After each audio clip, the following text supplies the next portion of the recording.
Sa mga oras na ito, atin na muling saliksikin ang salita ng Panginoon na makikita sa The Voice, Speech and Song, page 30. Nasa chapter 4 na po tayo, entitled Kahalagahan ng Edukasyon sa Pagsasalita.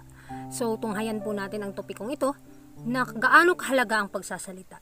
Sabi dito, pinakamahalagang sangay. Ang talento sa pananalita ay dapat pag-aralan ng mabuti at maingat na bantayan.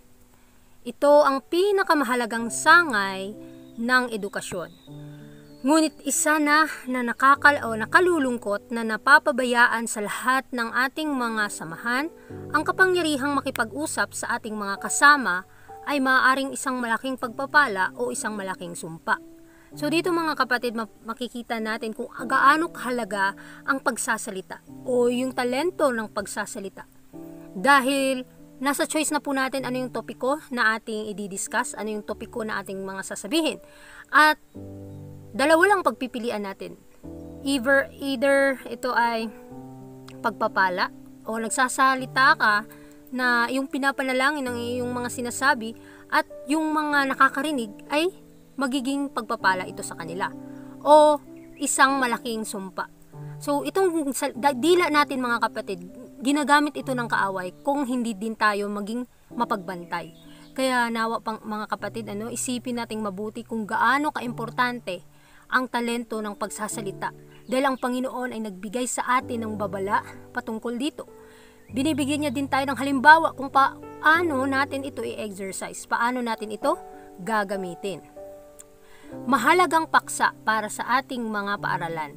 Ang edukasyon ng pagsasalita ay hindi dapat pabayaan sa ating mga paaralan. Yaong mga pumapasok sa lipunan na may pagnanais at determinasyon na maging gaya ng iniutos sa kanila ni Kristo ay hindi papayag sa di-kristyanong pag-uusap. Sisikapin nilang katawanin si Kristo sa pamamagitan ng kanilang espiritu at mga salita. So dito mga kapatid, makikita natin sa mga Christian school, kinakailangan na matuto tayo paano ang Kristiyano o paano magsalita ang isang Kristiyano. Pinapakita niya ba sa kanyang mga sinasabi si Kristo? Ipinapahiwatig niya ba ang karakter ng Panginoon? Ito ba isang pagpapala sa mga taong nakakarinig? So unawain nating mabuti kung ano ba talaga ang gusto ng Panginoon na sabihin natin, na maihatid natin sa mga tao upang maging pagpapala ito sa kanila.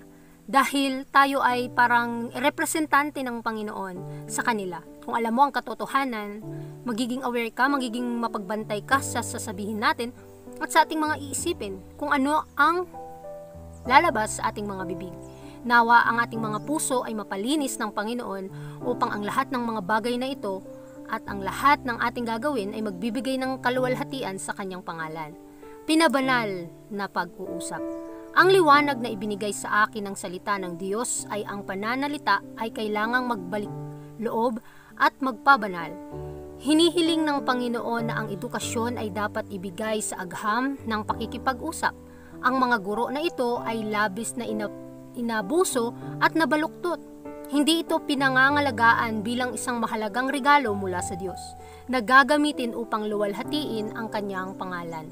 So mga kapatid, maraming mga taong magaling magsalita, magaling umawit, maraming talento sa kanilang buhay, ngunit mali ang kanilang paggamit.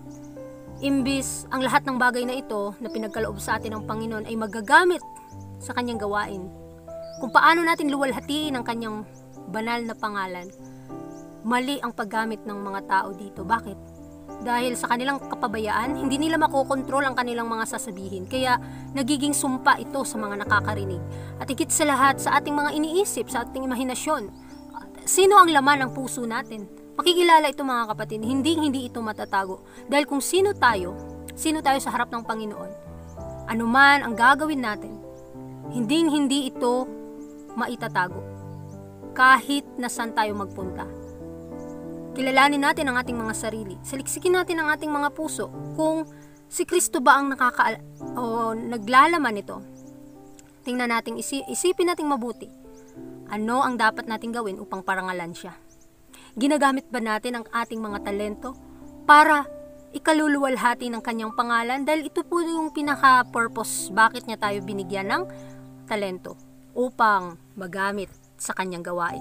At higit sa lahat, kinakailangan na bukal sa loob natin na magpagamit sa gawain ng Panginoon. Dahil sa buhay natin ngayon, kahit gaano pa kadami ang ating mga talento sa pagsasalita o kung ano-ano pa ba, kung hindi ito magagamit o hindi kapayag na gamitin ito sa Kanya, kukunin yan ng Panginoon at ibibigay sa mga taong willing na gumamit nito. Kahit isipin natin mga kapatid, kung sa tingin mo napakakonti lang yung talentong binigay sa'yo, pero kapag in-exercise mo yan, ginamit mo yan sa wasto, mai-improve yan at dadami yung talentong meron ka. Ang mga salita ay isang kapangyarihan para sa mabuti o masama. Isang amoy ng buhay sa buhay o ng kamatayan sa kamatayan. Ang mga piling salita ay dapat bigkasin ng mga taong maglilingkod kay Kristo. Ang mga walang kwentang salita, pagpadalos-dalos, karaniwang mga salita, pakikipag-usap para sa kapakanan ng pakikipag-usap, kung kailan mas mabuti ang katahimikan ay isang kasalanan. Yun mga kapatid, binibigyan tayo ng Panginoon, very clear po na sinasabi sa salita ng Panginoon, na kung binibigyan ka ng time na magsalita, dun ka magsasalita. Pero kung time din na manahimik ka, tahimik. Dahil may mga bagay tayo minsan na nakakaligtaan na gawin, lalo na sa pagsasalita. Halimbawa na lang, paano magsaway sa isang kapatid. Baka nahihiya ka ng magsaway, ay may bibig tayo na ginamit or gagamitin ng Panginoon para sawayin ng isang tao. Kaya kapag ka ang isang tao, nakikita mo yung kahinaan niya, ipanalangin mo. At kung nakikita mo yung open sin na nagawa niya, kailangan na sawayin mo. Sawayin natin na may pagmamahal. Na si Kristo nga, 'di ba? Willing siyang magsaway. Kinakailangan na tanggapin natin ang mga saway sa atin, lalo na upang makilala natin yung kasalanan na ating nagawa at upang mas parangalan natin si Kristo sa buhay natin at hindi maghahari yung sarili. Yaong mga pinakamadaldal sa salita ay walang mabuting impluensya sa lipunang kanilang ginagalawan at ang relihiyon sa Biblia ay hindi dapat iparada ng may pagmamalaki, kundi tahimik na isinasagawa sa mabubuting salita at gawa. So kapag meron tayong talento na ganito, binigyan tayo ng Panginoon, kinakailangan magpakumbaba po tayong lumapit sa Kanya at gamitin ito. Dahil tayo po'y sisingilin ng Panginoon kung mali ang ating paggamit nito. Unawain po nating maigi gaano tayong minahal ng Panginoon. At ano ba yung purpose natin sa buhay? Bakit niya tayo pinagkalooban nito? So, kapag pinag-aaralan natin ng masinsinan ang salita ng Panginoon, dito natin marirealize at dito natin mas maunawaan kung gaano ka-importanteng yung mga talento na pinagkaloob niya sa atin. At kapag meron tayo nito, hindi na tayo dapat magyabang. Kinakailangan tapat tayong gumamit o tapat tayong gamitin ang mga talentong ito.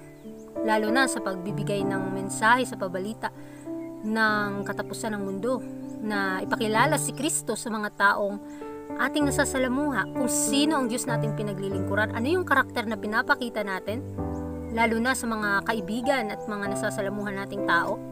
Kinakailangan maging tapat po tayo sa maliliit na bagay upang maparangalan natin ang ating Panginoong Hesus. Masama ang pagsasalita ng mali. Pansinin ang mga salitang ito at hayaang maghari ang kapayapaan ng Diyos sa iyong puso. Kung gagawin mo ito, isang baha ng mga salita na walang kabutihan ay hindi bubuhos mula sa iyong mga labi. Na dooy tinawag naman kayo sa isang katawan at kayo'y magpasalamat. So mga kapatid, tayong lahat na pinagkalooban ng talento ng Panginoon sa pagsasalita, sa pag-aawit, at sa kahit ano pang mga talento na yon, nawa ay magamit ito sa kanyang gawain. Dahil tayong lahat ay konektado sa katawan ni Kristo. Kung ang nagagawa natin ay hindi magawa sa iba, at may nagagawa silang hindi rin natin nagawa, kanya-kanya po tayong talento at lahat ng ito gagamitin ng Panginoon para sa kanyang purpose, para matapos ang kanyang gawain. At nawa makipag-cooperate po tayo na gawin, sabihin, pag-usapan ang salita ng Panginoon upang ito ang maghari sa ating mga puso at unawain nating mabuti gaano tayo minahal ng Panginoon na pinagkalooban niya tayo ng lahat ng bagay, lahat ng pagpapala, lahat ng talento, at ito po ang gagamitin natin para maparangalan siya. Dahil nasa mga huling araw na po tayo, at kung mayroon tayong ganitong talento, kailangan po tayong magpasalamat sa Kanya at nalalaman natin na tayo ay iisa lamang sa Panginoon. Manahang sagana sa inyo ang salita ng Diyos sa buong karunungan, na nagtuturo at nagpapaalalahanan sa isa't isa sa mga salmo at mga himno at mga awit na ukol sa Espiritu, na umaawit na may biyaya sa inyong puso sa Panginoon. At anuman ang inyong gawin sa salita o sa gawa, gawin ninyong lahat sa pangalan ng Panginoong Jesus, na magpasalamat sa Diyos at Ama sa pamamagitan niya. So dito mga kapatid, napakaganda, no? Binibigyan talaga tayo ng babala ng Panginoon kung paano natin gagamitin ang talento na pinagkaloob niya sa atin. At anuman ang ating gagawin sa ating mga salita, sa ating mga gawa, gawin natin itong lahat sa pamamagitan ng pangalan ni Jesus, upang ang lahat nating mga effort o ang ating mga pagsisikap ay magbibigay kaluwalhatian sa ating Panginoong Jesus. At higit sa lahat, lahat ng ating naangkin sa mundong ito ay kinakailangan nakasentro si Kristo. Gawin nating top priority sa ating mga puso ang ating Panginoon, upang sa lahat ng bagay na ating hinihingi ay ipagkakaloob niya yan ayon sa kanyang kalooban. At isipin natin na saliksikin natin ang ating mga puso kung gumagawa ba ako na naaayon sa Kanya. Ito ang edukasyon na kailangan natin sa ating mga paaralan. Ang padalos-dalos, walang ingat na paggamit ng kagamitan sa pananalita ay nakasalalay sa pundasyon ng halos lahat ng mga kaguluhan sa simbahan na umiiral. Ang masamang pagsasalita ay dapat ituring bilang isang masamang gawain na napapailalim sa paglilitis sa simbahan at paghihiwalay sa pagiging miyembro ng simbahan kung magpapatuloy, sapagkat ang simbahan ay hindi maiayos sa anumang paraan. So mga kapatid, be careful po talaga tayo sa ating mga salita. Dahil kahit miyembro pa tayo sa isang organization, sa isang simbahan, sa isang iglesia, mga kapatid, at kapag ginamit ng kaaway ang ating mga salita, delikado po. Dahil baka nakakasakit din tayo sa kapwa natin, sa kapwa kapananampalataya natin, sa ating mga sinasabi. Kaya nga kinakailangan na ipanalangin po natin. Kahit tayo ay magsasaway sa isang tao, sa isang kapatid, kinakailangan na ipanalangin natin. Ano yung dapat kong sasabihin?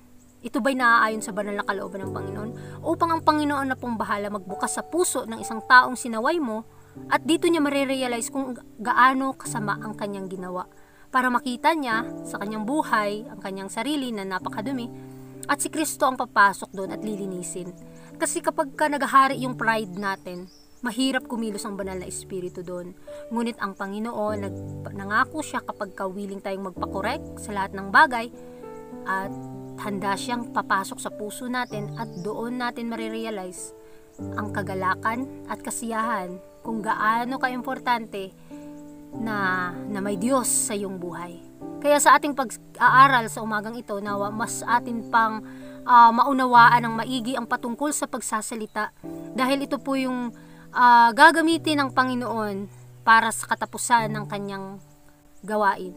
Dahil ang pagsasalita, ito po'y kahalagahan sa ating mundo. Kailangan natin i-edukar ang ating mga sarili, paano magsalita sa wasto, paano magsalita ng tama, at ano yung magbibigay kaluguran sa ating Panginoon. Dahil ito yung pinakamahalagang sangay na dapat mapanatili at ma-develop sa ating buhay.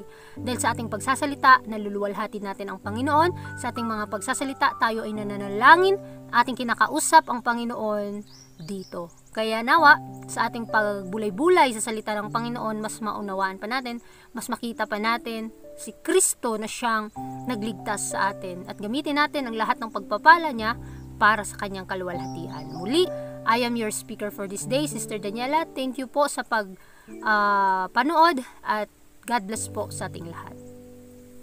When he ran to me, he took me in his arms, held my head to his chest, said, "My son's come home again," lifted my face, wiped the tears from my eyes, with forgiveness in his voice. He said, "Son, Do you know I still love